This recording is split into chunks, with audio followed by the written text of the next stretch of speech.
Bonjour à tous, ravie de vous retrouver. Je suis Christelle Hirt et j'ai le plaisir de continuer avec vous notre exploration de la vie de la femme vertueuse qu'on peut trouver dans le proverbe 31, versets 10 à 31. Alors on va reprendre un petit peu ce verset 28, celui qui dit « Ses enfants se lèvent et la déclarent heureuse, son mari se lève et la loue ». Donc nous avons vu dans les épisodes précédents que « heureuse » en hébreu signifiait notamment tenir droit, se tenir droit, aller droit, guider droit, faire des progrès. Nous avons également vu que notre femme vertueuse puisait sa sagesse et sa force de sa relation avec le Seigneur. Cette relation avec le Seigneur a été la fondation de toute sa vie et lui a permis de traverser toutes les différentes saisons de sa vie de manière glorieuse, victorieuse, puisqu'on voit qu'à la fin de sa vie, eh bien, comme le dit le verset 28, ses enfants se lèvent et la disent heureuse et son mari la loue. Prenons maintenant le proverbe 9, verset 6, et regardons ce qu'il dit. Donc je vous le lis.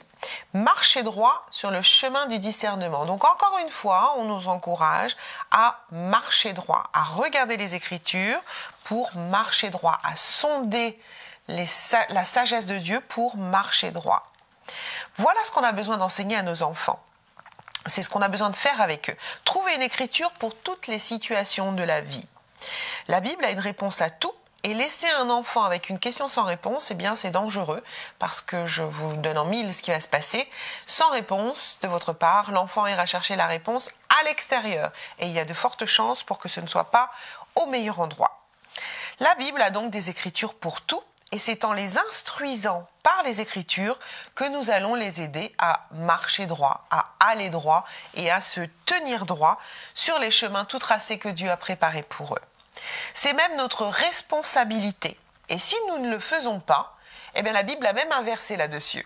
Proverbe 4, verset 13 nous dit « Pourquoi n'ai-je pas écouté la voix de ceux qui me guidaient, ni incliné mon oreille vers ceux qui m'instruisaient ?» Donc vous voyez, c'est une responsabilité devant Dieu que nous avons de les instruire dans les voies de Dieu pour les aider à marcher sur les chemins droits qu'il a préparés pour eux. Sinon, qu'est-ce qui va se passer? Eh bien, ils vont être plein de regrets, ils vont regretter de n'avoir pas écouté la voix qui les guidait, ni d'avoir tendu l'oreille à ce que vous essayiez de leur inculquer lorsqu'ils vivaient encore avec vous. Préférons plutôt un verset comme le Proverbe 22, verset 19, qui dit « Afin que ta confiance repose sur l'Éternel, je veux t'instruire aujourd'hui, oui, toi. N'ai-je pas déjà pour toi mis par écrit des conseils et des réflexions. » Donc vous voyez, Dieu a vraiment tout préparé pour nous, pour nos enfants. Il a mis par écrit des conseils et des réflexions. Donc on a vu que Dieu a tracé un chemin devant nous et ce chemin est droit, dégagé et éclairé.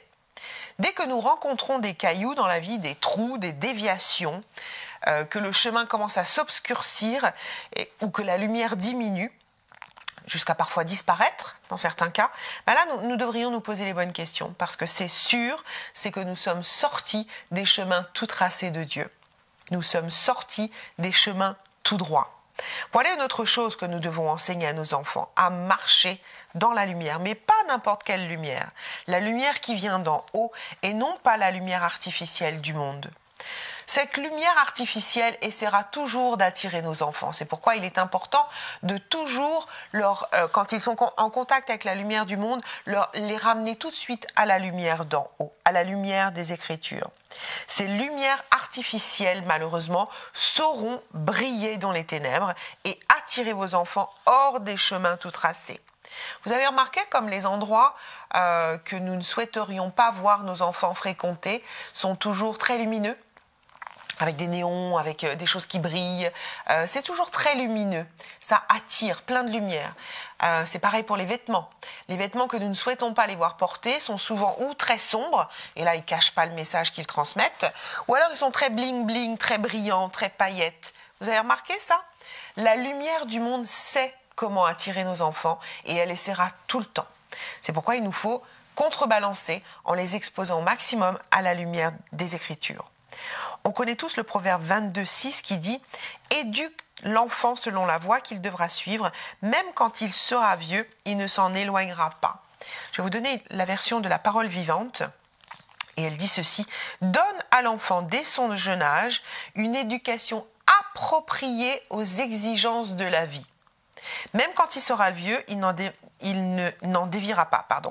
Donc veillons à donner à nos enfants une éducation appropriée au monde dans lequel ils vivent, appropriée à leur époque, appropriée à leur code, mais d'abord appropriée aux valeurs chrétiennes. Les époques, les saisons changent, mais la parole de Dieu, elle, reste la même. Le Saint-Esprit, par contre, va nous aider à adapter la parole à notre époque et à nos enfants.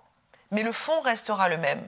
Alors, comment est-ce qu'on peut adapter la parole à notre époque ou au code de nos enfants? C'est par le Saint-Esprit. Le Saint-Esprit nous aidera à adapter la parole de Dieu aux besoins de nos enfants, de sorte que nous puissions leur donner une éducation chrétienne appropriée à leur époque. Mais la vérité de l'Évangile restera la même. Les promesses de Dieu sont les mêmes, et il est toujours le même Dieu fidèle, à jamais, qui respectera toutes ses promesses. Donc ça, c'est une certitude. Je vais vous raconter un épisode qui m'est arrivé avec un de mes fils. J'ai un de mes fils qui a un rêve de carrière depuis qu'il a 4 ans. Il a toujours dit qu'il voulait être pilote de chasse. Donc bon, c'est pas quelque chose. On n'a aucun pilote de chasse, on n'a personne dans l'armée autour de nous, dans notre famille. Donc c'est vraiment quelque chose que Dieu avait mis sur son cœur. Et j'ai toujours senti que c'était plus qu'un désir de son cœur, c'était un vrai appel, une vraie vocation. Ne me demandez pas pourquoi, mais j'ai toujours eu cette conviction. Je pouvais le voir. Et puis, arrivé à l'adolescence, il a commencé à avoir des fréquentations qui l'ont un peu attiré hors des sentiers battus, on va dire. Et du coup, il a perdu foi en son rêve. Son rêve s'est éloigné. Tout d'un coup, je ne sais pas pourquoi, mais quelque chose a fait qu'il a pensé que ce rêve était trop difficile. C'était inatteignable pour lui. Et donc, du coup, il a tout simplement laissé tomber son rêve et a commencé à se diriger dans d'autres directions. Donc, en tant que parents, nous l'avons accompagné dans ses démarches, dans d'autres directions. Et même si je savais au fond de mon cœur qu'il faisait erreur, il y a un moment donné dans la vie des enfants, on ne peut pas aller contre leur volonté. Et plutôt que de les contrer, on essaie de les accompagner pour éviter un maximum d'écueils. Et c'est ce que je faisais. Je continuais à prier, mais je l'accompagnais dans ces différentes démarches. Et aucune de ces démarches n'a abouti. Aucune. Partout où nous sommes allés, les portes se sont fermées. Partout où nous sommes allés, il ne remplissait pas les conditions d'admission. Donc effectivement, il a essayé d'aller hors des chemins tout tracés que Dieu avait tracés dans son cœur, mais ça n'a pas marché, toutes les portes se sont fermées et sont restées vraiment fermées. Et puis un jour, il n'y a pas si longtemps que ça, le dernier épisode de Top Gun est sorti. Et nous sommes allés avec des amis voir ce film. Et donc, bon, ça parlait d'aviation. Donc, évidemment, il était tout content d'y aller avec nous. Et donc, nous sommes allés voir ce film. Et à la sortie de ce film, nous étions en train de marcher pour rentrer à la maison. Dieu m'a parlé. Le Saint-Esprit m'a donné une parole pour lui. Je l'ai gardée dans mon cœur et nous sommes rentrés à la maison. Et pendant que je préparais le dîner dans la cuisine, cette parole est revenue et ça a été très fort. Je savais que c'était une parole de Dieu pour mon fils. Donc je suis allée dans sa chambre, je lui ai livré cette parole et il a reconnu que cette parole était de Dieu.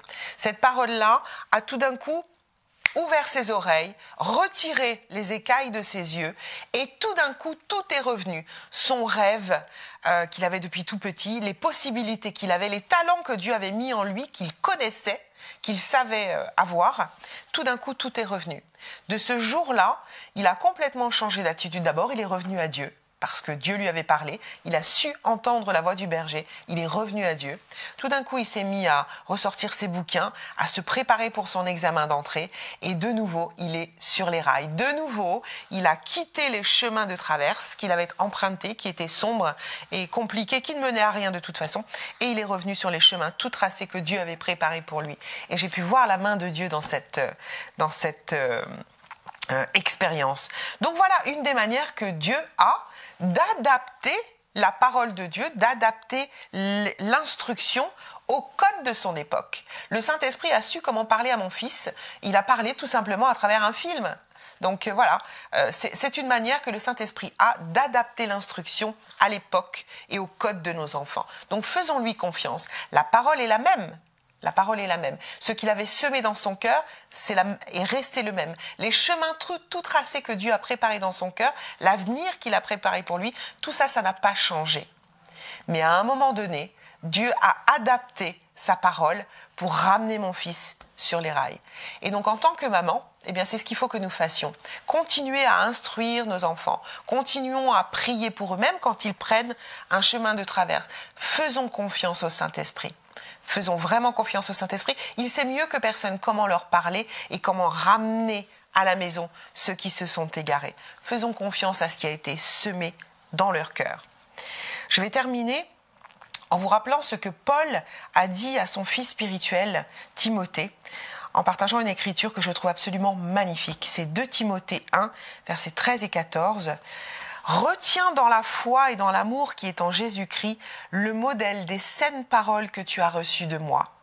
Garde le bon dépôt par le Saint-Esprit qui habite en nous. » Franchement, y a-t-il un plus beau verset à inculquer à nos enfants ? Et sur ces paroles, je vous laisse et je vous retrouve la prochaine fois pour continuer à explorer les versets de notre proverbe 31 sur la femme vertueuse. À très bientôt.